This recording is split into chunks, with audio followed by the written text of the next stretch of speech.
Hello and welcome to today's podcast episode about active fatherhood.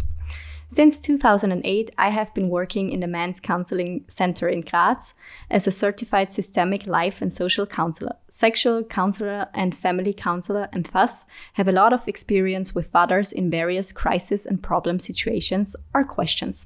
From unwanted fathers to fathers who have relationship problems with their parents, parenting issues, and other topics. A very common topic is being overwhelmed, and what I have noticed is that many of these men who comes to me have little access to their own needs and feelings.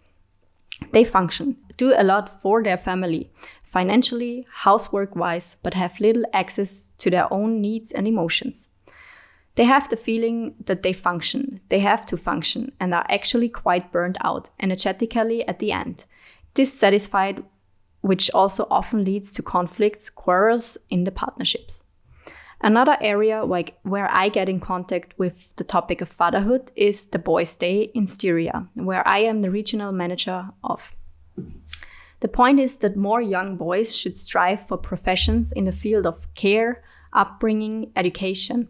Because when I, as a boy or girl, am looked after by women in kindergarten, am taught by women in primary school, and subsequently have to deal with women when it comes to upbringing and relationships and care and other things, then everyone unconsciously gets the image that all activities are women's matter.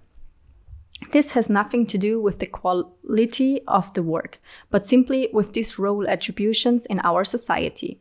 And then, of course, it becomes difficult when I, as a 25 or 28-year-old young man, am supposed to find my way into the role of father.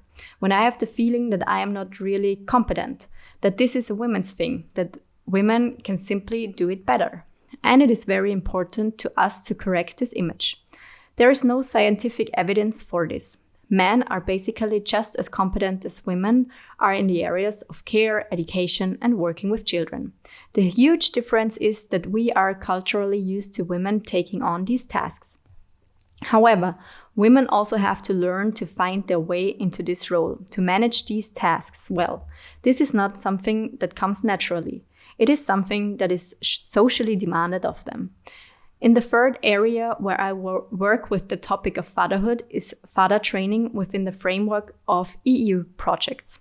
At the beginning, the project Parent, and now the project Fathers Rock, where we offer training for fathers but also for multipliers in the form of workshops, online or in presence, where it is about wanting to promote access and inclusion for men. From expectant fathers or from all other forms of fathers, from social fathers, from foster fathers, from fathers in rainbow families, that means same-sex couples, but also single parents, where it is simply a matter of us wanting to promote that fathers actively take care of children, take care of their partner, also take care of themselves, which is a very important aspect. Currently, there is the workshop series Fathers Rock. It is actually planned in 3 parts with 6 different content modules. On the one hand, it is about ideas of masculinity and images of masculinity, but also very specifically about fatherhood, parenthood, partnership, or resilience in the sense of resistibility, resource orientation, being able to resolve conflicts constructively. Because it is also about all members being able to feel safe in a family. Men are traditionally seen as having the role of protecting the family. That would be one aspect. However, we also focus on what can happen in the family, and we know that most men do not commit any form of violence, even in crisis situations, even under stress. Nevertheless, it happens again and again that violence takes place in the family, and we want to prevent it as much as possible and make fathers immune so that they never get into situations like these. The seminar series deals with active fatherhood from the very beginning. From the beginning means already during pregnancy, of course. Active fatherhood, what do we mean by that? We simply studied scientific research. We looked at which fathers training programs are very well received by fathers across Europe, and from this we created our own seminar series together with partners in Spain, Italy, and Portugal. For us, active fatherhood means an attitude. That is, in the sense of relationship orientation, in the sense of interest, attention, empathy, support for other people, but also for myself. And concrete support in everyday life, in the sense that, for example, if we have a woman who is very tired and very exhausted after giving birth, I make sure that the visits are somehow regulated.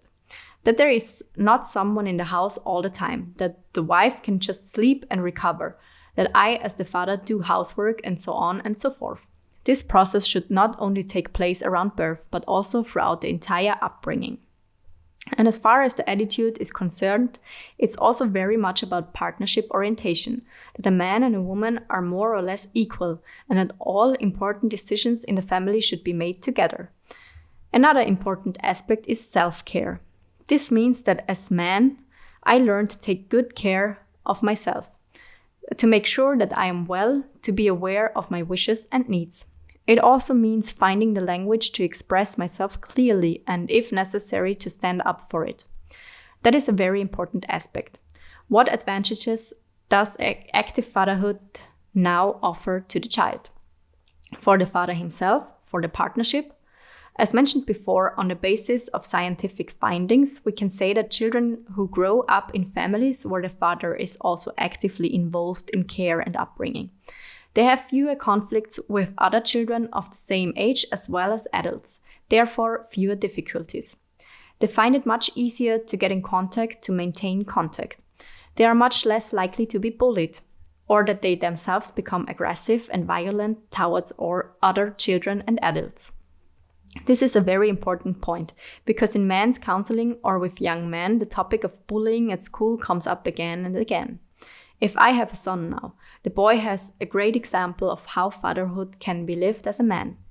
And it has also been scientifically proven that girls have a much higher self-esteem and are psychologically more stable than the other way around. These are the advantages for the child. Of course, it is also important that if I live in a traditional family where the mother takes care of the child and is the only caregiver, and these children naturally develop strong emotional dependencies because there is only one person who is available, so to speak, who takes care of me. The more other people step in, the less dependent I am, the freer I am. Important advantages for the father himself are, of course, that he can build up a very strong bond with the child. I can directly understand the development of my child and also support it, which is very important. And ideally, I also have a very deep emotional connection with my child. That means that I really have arrived in the role of a father. And that also means that I feel stronger and that I have more self-worth, that I can perceive the world around me completely different, that I really have the feeling that I have my finger on the pulse of life. That's a state that doesn't have to happen, but it can happen also temporarily. And that is something that can empower men incredibly. It also makes them very calm and balanced. On the other hand, if I live active fatherhood, for example, take paternity leave or shared parental leave, take a lot of time for the child, I am far away from this fixation on gainful employment. We have learned that men are masculine when they can afford a lot, when job and career are in the foreground, and that naturally leads to one-sidedness, to burdens and stress, to excessive demands. But if I can be an active father at the same time, then I simply have different pillars on which my self-worth rests, and I am more balanced in my life. I naturally have much more understanding for the work, the demands that my partner, the mother of the child, has to do every day, because I experience or have experienced this work firsthand. And then there are also very important advantages for the mother and for the partnership. Obviously, parents are less tired and stressed because tasks can be shared and taken over if one of us don't feel well. That means that there is much less stress, much less tiredness. There is much more exchange and communication in the relationship. The relationship often becomes very strong or is strengthened as a result.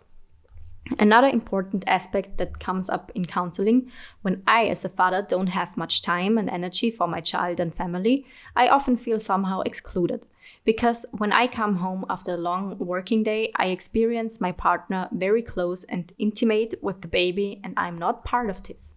That is not a pleasant state. If I can actively participate, then I don't have to experience these unpleasant conditions.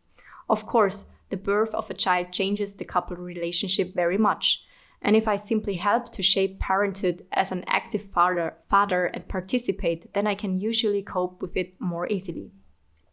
Another important aspect, studies from Norway and Poland have shown that the risk of domestic violence is highest when the man makes all the decisions alone. If the mother makes all the decisions alone, this risk is lower. If the decisions are made jointly, the risk of domestic violence is significantly lower. If we stay in the area of violence, we are not only talking about physical violence, but also about forms of violence of psychological nature. For example, if I feel the need to control my partner very strongly, as I said, it's not just that we want to imply that men are violent on their own, but we simply want to draw attention to the issue. Also to the responsibility that fathers have, that everyone in the family can feel safe, including themselves, of course.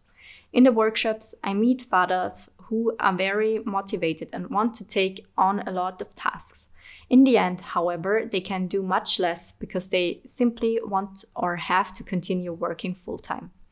In practice, this is the biggest obstacle why active fatherhood does not succeed in the way the fathers themselves imagine. Furthermore, one has to consider internal processes such as the image of masculinity requirements, do I have myself, and what comes from the outside. We live in a time of poverty risks, of large income differences between women and men, which means that many men and families cannot afford to take paternity leave. This means that what would be necessary is to regulate parental leave in a way that fathers have to go on parental leave and not every father has to negotiate individually whether it would be possible or not. That would be an important step, plus childcare in the afternoon during normal working hours. Thank you for listening to my podcast. In this sense, I wish you all the best and goodbye.